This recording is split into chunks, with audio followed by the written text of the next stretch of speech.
Hey world, we're back for our second video. I'm Drew. And I'm Briana. And this is our second show, so thanks for tuning in. If you didn't see the first one, just go check out the first one. There was a little bit technical difficulties with the sound, but we're back and we're ready for our second show. Okay, so this week, I have my little Kardashian bun here. Inspired by Kim K herself. I don't know if you can see it, but it's pretty much just a really big bun sitting on top of my head. It's really cute though, and I like it. And I have like this pink and orange makeup on. But last week we talked about inexpensive makeup. We talked about e.l.f. palettes, eyes, lip, face. This week we're going to talk about these little LA color things. You can get them at like Dollar Tree or any, drugstore. But they're really cheap. And they come in like every color. Like Paris purple, turquoise, and blue. And they also come in like the little loose powder. Yeah. The dust makeup, those work really well. I have a lot of those. Mm-hmm. But yeah, they're at Dollar Tree. They're really, really inexpensive. They're $1, obviously. What else? I think that's about it this week that I have. But I guess she's going to talk about some stuff now. Yes, actually yesterday, since it's Monday, was the season finale of Kourtney and Kim Take New York. And this was the episode where Kim really told everyone her feelings about her marriage, and that it was basically the stepping stone to ending her marriage with Chris. We kind of already knew it was going to happen because of the tabloids, or magazines that already told us. And she already came out and told the world about it. But then the preview for Khloe and Lamar came on. I love Khloe and Lamar. I think all of us want to love like those two. Yeah. And I'm excited to see this season because, go Mavs. I'm a Mavs fan all the way. Did you see her face? I'm a Mavs fan, die hard. And it's just it hits close to home that, they're in Dallas and he's playing with the Mavs and he's finding his groove and everything. And then the Mavs beat the Spurs last night in overtime, which really had me excited. Her favorite team's the Spurs. No, my favorite team is not the Spurs. My favorite team is the Heat and the Bulls. Okay, she missed me with the Heat part, but yeah, that was a joke. We all know that she doesn't like the Spurs, but I don't like the Heat at all. Yes, I said it. I don't like the Heat at all. Oh my God, the world fails to realize that the Heat and the Bulls are on the rise. It's their chance. Yeah. They have the younger generation of teams, like the Mavs, the Spurs, the Rockets. They've all had the Lakers. They've all had their chance. Now it's the Heat and the Bulls' chance. So I personally want to see them in the championship, and they're gonna be there. So I'm really upset that you said that because, hold on, we're going to go on talking to basketball because the Heat, pretty much the same team as it is right now, they had a chance against my Dallas Mavericks. But the thing is, though, it didn't happen. It did not happen. They had their chance. The thing that people fail to realize is, as much as people don't want to say it, basketball's all politics. The politics were against my Mavs. Yeah, the Mavs did win, but like I said before, they're in that older generation. Dirk's put out a statement that he's been played out. He's off for 4 games for conditioning purposes. He was back last night, though. So, I don't know. Anyway, I'm looking forward to Khloe and Lamar. It's more of a realistic feel. She just changed the topic on me when I'm the Hollywood insider. It's more of a realistic feel. Like, I feel like as a human population, per se, more people can relate to Khloe, like, she has more of a realistic lifestyle. I mean, yeah, she's more realistic.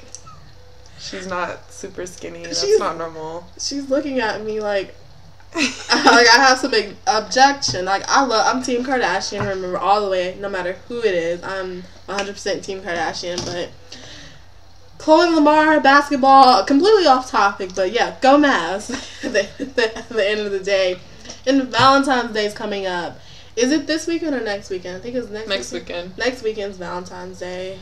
Next Tuesday, to be exact. I will be working. I don't think I'll have a Valentine's Day this year, but a lot of people don't. I don't dwell on it. I don't really think I've had a memorable Valentine's Day anyways, but it's okay. I'll be working, and she'll probably be having a date night, Okay, anyway. This will be my first time having Valentine's Day. I'm very excited about it, actually. Shout out to Kyle. It's my boyfriend. Anyways, Valentine's Day isn't necessarily a holiday for love for other people. Like, if you don't have a Valentine, that's a day to spoil yourself. Some people don't necessarily take themselves out to eat or take themselves to get them nails done. A lot of people don't pamper themselves, but this would be a day, it could be a girl's day. Like, we'll probably go to a movie or something. That'd be a good day to go. Or, you know, like, going to eat with your friends or your family. It's not just a day of, like, relationship love. It could be friendship love, you know, family love, anything. But yeah, just overall love. Even though if you don't have a Valentine's Day, like I don't have a Valentine this year, and you know I don't dwell on it. It's not such a big deal. So just enjoy you and just don't walk around being like a soppy, like, oh, I don't have a a Debbie Valentine. Down. I'm gonna sleep in bed all day. Cause that's not fun. You know, I'm gonna watch The Notebook and stuff. Oh, and The Vow comes out Valentine's Day weekend. Rachel McAdams from The Notebook. And Channing Tatum from Dear John. They're both basically written by, the books are written by the same people, so I love how whoever did the casting did one of those great romantic films and then morphed the other one and said boom. So ladies and men, I'm sure they're going to be in there bawling their eyes out. I'm a fan of The Notebook. I love Dear John, but I didn't like the ending in that movie. But Team Notebook, all the way, all day.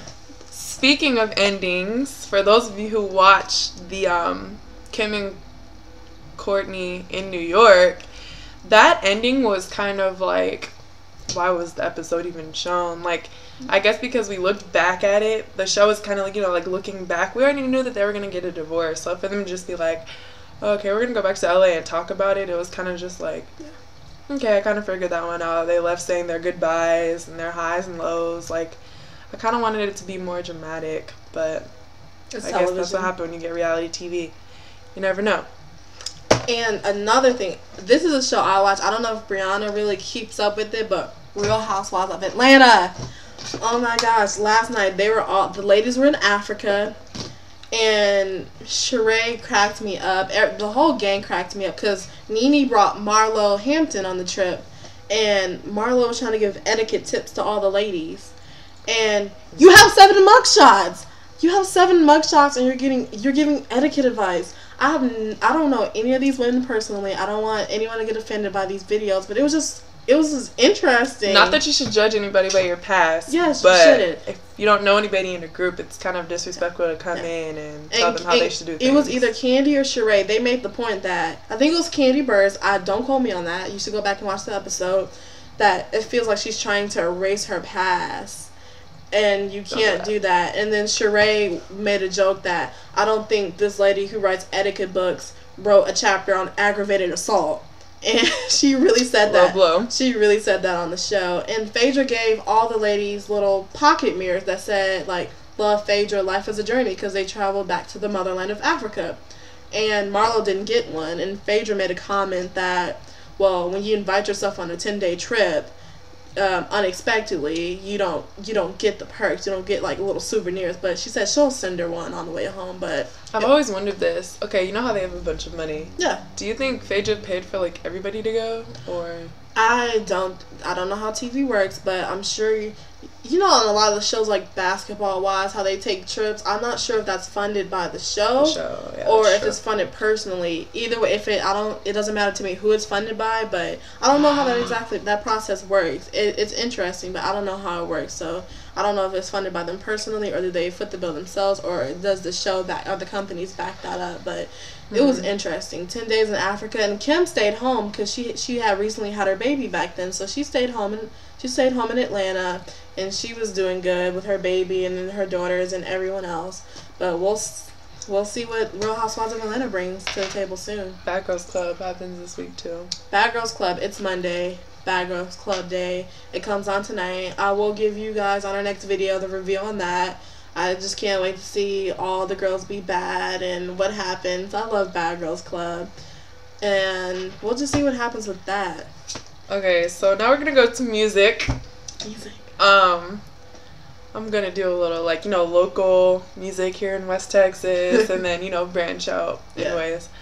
For those who don't know, we go to Angelo State University, which is in West Texas. She's shaking her head, but let me see. Go Rams. Yeah, it's okay. Anyways, so here in West Texas, we have a DJ called DJ D Money. And you can find him at DJ D Money Global on Twitter. And then Facebook, I guess you would just put like DJ D Money Sanchez Holly. That long name for no reason. Anyways. Like throughout the years, he's produced these mixtapes that seemingly have all the good songs from that year. Now, recently he just released Back on That Ass Part 6, which would be songs that are from, you know, like now until like, you know, late 2011. On this one though, it has a diversity of music. Like usually it's just like, you know, twerking music or some type of freestyle music, but on this one there's like beats that he's produced. There's like local Angelo State artists. There's some songs from like Rick Ross. There's some Dallas music, some DJ Cho's music. So if you haven't got that yet, you can get that. You can find that on thatpiff.com with a D. Or you might be able to get it at like Hot New Hip Hop, but make sure y'all cop that. We're big supporters of D-Money. We go to like all his parties and we're real cool with the mall. So, you know, make sure you go out and support that. Also, the Rick Ross mixtape, it was pretty good. There was a bunch of songs in there that I liked. What else was produced lately? I like Kendrick Lamar, basically everything from him, and The Weeknd. I haven't even heard Kendrick Lamar's music yet. I actually thought that was a basketball player. Don't tell me why I thought that, but I've never heard his music, but from what I've heard, he's gotten great reviews, so I will definitely check his music out. And I'm about a few months late, but when a lot of albums come out, you know, they have that hype, and I just don't like them at that time. So one album that I've been going into depth, not just the radio, the songs that get airplay, Drake's album Take Care. I'm starting to get into that. I was on the Thank Me Later album for so long, and I'm finally pushing towards the Take Care album. It's just like a lot of songs. I love like Make Me Proud and you know, Hell Yeah, Effing Right. You know, I censored that. I don't want to say that. But I love all those songs, but once you get into it, there's a song I like on there. I can't think of the name of it, but he has some good joints on the Take Care album. So I love Drake and Boosie. Oh my God, hold on. She just reminded me. Oh my God. I love the whole Trill family. Trill, ENT, and Young Savage. I know you look at me. I'm not really like the Trill type, you know, gutta or whatever. But you know, that one year when I lived in Baton Rouge, Louisiana for 8th grade, it turned me on to Torrance Hatch. And he's incarcerated right now. I'm not gonna say anything on this video that might offend people because I don't know his case. Even if I say it as a joke, some people might take it seriously. You know, if they say, you know, let him out of prison. So I'm not even gonna go that route. You know, hopefully he gets a fair trial and everything. But I definitely support Lil Boosie and Webby. I love their music. It's just like when it's sunny outside, I like to let down my window and, you know, just get Trill, you know, Adios, Bankroll. That's like my theme song, my motivation. So shout out to the Trill, ENT, Young Savage. I think T.I. just came out with something too.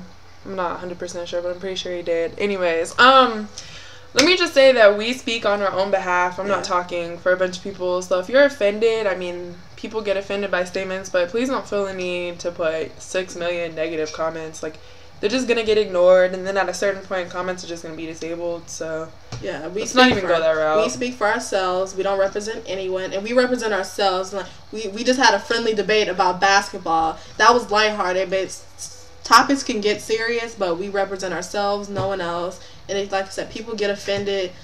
I respect everyone's opinion. I really don't take offense. I don't get offended. So just hit the little exit button at the top of the corner if you don't want to hear what we have to say. Just do that. And we'll definitely have more episodes. Probably next week's our 3rd show. And you can follow me at Drew, DREW, the media, all one word on Twitter. And you can follow me at Mahogany Breezy. And then if you have any like topics you want to discuss, let us know. You can hit us up like on Twitter. I have a Facebook, you know. Yeah. I have an email too. I'll link it somewhere. Yeah, but that's the fastest way to get in contact with me because I really do. And hey, she just dropped something. Send me a message and I'll follow you back. I have no problem with that. Remember, Twitter's the easiest way. We love Twitter. I'm always on my phone. Yeah, so Mahogany Breezy, and if you don't know how to spell that, that's MAHOGANY, Breezy. And, you know, let us know what's up. Thanks, guys. Bye.